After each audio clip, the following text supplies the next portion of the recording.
Olá, sejam muito bem-vindos e meu nome é Robson. Nós falaremos nesse vídeo sobre uma introdução ao OAuth, Open Authorization. Esse vídeo aqui ele acabou ficando muito grande, então eu estou refazendo aqui esse início, essa apresentação, para informar que em algum momento do vídeo eu cito que vão ser 3 vídeos no total. Só que com esse aqui sendo particionado, teremos 4 vídeos no total. Tá legal? O ALF é um padrão de mercado em que simplesmente você garante que a sua autorização para acessar um sistema ela vai ser delegada para uma outra entidade, que no caso é um Authorization Server. Então, se você tem um resource provider, tá, um provedor de recurso, que precisa ser acessado por alguém, esse alguém é um resource owner através de uma aplicação client.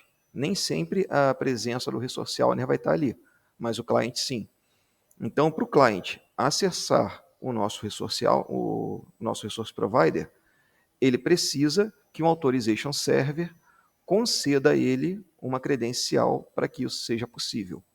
Dessa maneira, a gente consegue consumir. Só que para isso, o nosso authorization server ele precisa ser da confiança do nosso resource provider.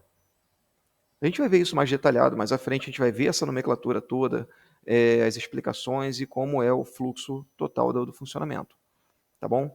No próximo vídeo, que vai ser a segunda metade desse daqui, falaremos sobre os fluxos de autenticação, ou seja, como que a nossa aplicação client consegue solicitar que o Authorization Server gere essas credenciais. Beleza? Então vamos seguir para o vídeo. Bem, falei um monte de nome diferente aí, vocês perceberam. Então, para isso, a gente montar um glossário aqui. Mais à frente a gente vai ter mais explicações, então vocês podem voltar aqui no glossário, nesse trecho do vídeo, anotar, ficar revendo aqui o vídeo, enfim. Para a gente conseguir saber quem é quem, beleza? Então, vamos lá. Primeiramente, nosso Resource Owner, que é o usuário, que através de um client irá interagir com o nosso Resource Provider. O client. O client ele é uma aplicação que pode ou não ter um usuário, ou seja, pode ou não ter ali um resource owner utilizando essa aplicação. E essa aplicação ela pode ser web, ela pode ser mobile, ela pode ser desktop, ela pode ser embarcada, enfim. Ela não importa qual é a aplicação. O papel dela aí vai ser chamado de client. E ela precisa obter um token de acesso, tá? Aquele crachá que a gente havia falado, ela precisa obter um token de acesso de um Authorization Server. Com esse token, ela consegue solicitar ao nosso Resource Provider acesso ao conteúdo que a gente deseja. O Resource Provider é um recurso que você deseja proteger. Ele pode ser uma Web API, pode ser um arquivo estático que está hospedado num servidor, pode ser um WebSocket, pode ser uma aplicação SOAP, pode ser um monte de coisa. Então, você está lá num servidor web, você quer consumir aquele cara, mas você quer proteger ele para que ele consumo dali não seja público, então você pode entender que dali é um resource provider, ok? O Authorization Server é uma aplicação que ela vai mediar as validações do client e do resource owner. Internamente, ela possui 2 módulos que a gente vai ver a seguir. A Identity Provider, ele vai validar as credenciais de um client ou de um resource owner. Sendo que quando ele vai validar o resource owner, ele tem que saber qual é o client que aquele resource owner, aquele usuário, está se autenticando. Para poder fazer o seguinte, beleza, usuário e senha, confere. Usuário e senha, tá? Esse usuário aqui que eu identifiquei pela senha, ele pode acessar esse cliente? Então, é uma pergunta que o nosso Identity Provider vai fazer. Por que isso? Vamos pensar que a gente criou uma plataforma semelhante ao iFood, ok? Nós temos aqui um back-office, ou seja, uma área administrativa em que a gente consegue ver todos os restaurantes que contrataram a nossa plataforma. Beleza? Somente quem é da nossa empresa, faz parte aqui do núcleo administrativo da nossa empresa, consegue ver todos os nossos clientes, todos os restaurantes. O restaurante por si só, ele não consegue ter essa visão dos outros restaurantes, ele só consegue ver ali o que é do escopo dele, o que é ali, o que pertence a ele. Então ele vai acessar um outro front ou uma outra aplicação, seja lá o que for, um outro client, que ele pode ver os clientes dele, ele não vê os clientes dos concorrentes dele, só vê os clientes dele ali, e de repente ali os motoboys que trabalham para ele. Tá? Então, ele só consegue ter essa visão. Como o concorrente dele vai ter ali o mesmo client, tá? A mesma aplicação ali, front, em que ele vai conseguir ver somente o universo dele. Ele não consegue ver o universo do colega. Como ele também não consegue ver aqui o nosso cliente, ele não vai ter acesso. Ele pode ter um usuário e senha que funciona, mas não está autorizado para o nosso cliente. Como o motoboy também, ele só consegue ver ali as corridas que caem para ele. Ele não consegue ver a corrida de um outro motoboy. Ele não consegue ver qual é o saldo do outro motoboy.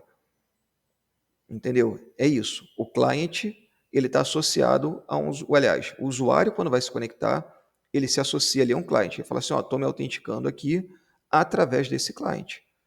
E aí é necessário fazer o cruzamento. Esse usuário, ele tem permissão para acessar esse cliente? Ele está autorizado a acessar esse cliente? Se tiver, beleza. Se não tiver, não adianta nada eu informar o usuário e senha correto. Ok? Então, essa explicação ela tem que ficar bem, bem clara na nossa cabeça.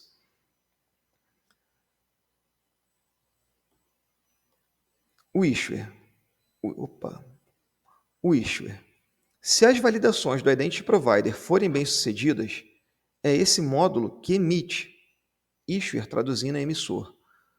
Ele emite um token, que no nosso caso, o token que vai ser emitido, ele é JWT.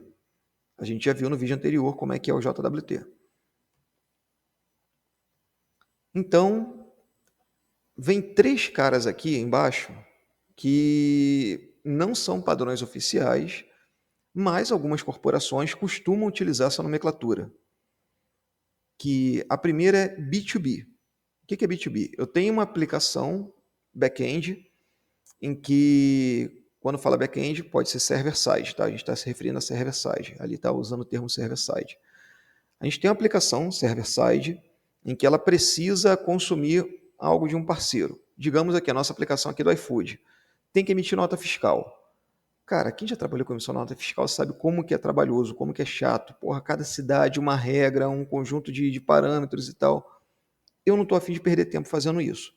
Então eu contrato um parceiro que é especializado nisso, que vive disso, que sabe fazer isso muito melhor do que eu e já vai me entregar pronto e num valor ali que eu acho aceitável. Então eu contrato esse parceiro. Então o meu back-end, a minha aplicação server-side, vai se comunicar com a aplicação dele. Beleza? Essa aplicação dele vai fazer o seguinte, olha, você precisa se autenticar aqui no meu Authorization Server para poder consumir meus recursos aqui. Pô, maravilha. Ele vai me dar um Client ID e um Client Secret. Eu pego esse Client ID, esse Client Secret, bato no Authorization Server dele, obtenho meu Access Token e aí eu consigo fazer com que o meu server-side consiga conversar com o server-side dele. Eu não tenho um usuário envolvido nesse processo. Porque muitas das vezes a emissão da nota fiscal ela pode ser um processo agendado, ela pode ser um processo assíncrono, ela pode ser algo que eu precise fazer automaticamente. Não tem necessariamente um usuário, uma pessoa ali para poder iniciar o processo, para poder atribuir aquela ação a um usuário, ok? Então, para isso, existe um fluxo chamado Client Credentials, em que nós vamos ver mais à frente, porém, algumas corporações chamam de B2B. O B2C. O cliente é uma aplicação que possui uma identificação, mas necessita de um usuário com credenciais. Ou seja, o cliente por si só, ele não consegue ganhar um token, obter um token. Como foi aquele lance que eu falei da aplicação ali do restaurante. O dono do restaurante ele vai ter que entrar com o usuário e senha dele em cima daquele aplicativo ali que ele usa. Seja um front, uma aplicação web, ou seja uma aplicação mobile ou desktop, não importa. Mas aquela aplicação ali que ele está usando, o cliente que ele está usando, ela por si só vai ter o Client ID. Ela não possui, ela nunca pode possuir, pelo amor de Deus. Nunca coloquem o Client Secret dentro de uma aplicação que seja front-end. Ela pode ser em Java, em Delphi, em .NET, seja lá o que for. Ela pode estar assinada, ela pode estar compilada, não importa. Não coloquem Client Credential, o Client Secret dentro da aplicação front, ok? Só vai ter ali o Client ID. E tem o M2M, que vocês vão ver, é um grande exemplo que está aí presente na vida da grande maioria, creio eu que quase todos, mas uma Smart TV. Quando você vai usar, por exemplo, o Netflix na sua Smart TV, você comprou uma Smart TV novinha, quer usar o Netflix. Ele vai chegar e vai fazer o seguinte, olha, na hora que você liga a televisão sabe que tem que bater lá no Authorization Server da Netflix, na hora que você abrir o aplicativo do Netflix. Ele vai bater lá e vai falar assim, olha, estou recebendo aqui uma identificação de equipamento. Eu sei que, eu ganhei o meu código de equipamento aqui. E você tem que olhar para que ele vai te oferecer um indicador numérico ali, um alfanumérico. Você vai abrir o teu aplicativo no teu celular que você já está logado, que já é confiável, e você vai chegar ali e adicionar dispositivo. E você vai pegar aquele código que apareceu na tela da sua TV e adicionar no seu aplicativo. Lá no Netflix, o que ele vai fazer? Lá no servidor do Netflix, ele vai falar o seguinte, olha, tem um equipamento aqui que acabou de se registrar e ele precisa ser atribuído a um usuário. Tem um usuário aqui que está informando o código desse equipamento. Pô, maravilha, deu match. Então, você vincula aquele equipamento ao usuário. Pronto, aquele equipamento está apto a utilizar a conta daquele usuário. Ele vai consumir os recursos daquele usuário, correto? Bem, então para quem chegou até aqui, dá aquele joinha para fortalecer o canal. Esse vídeo aqui, como eu falei, foi encurtado.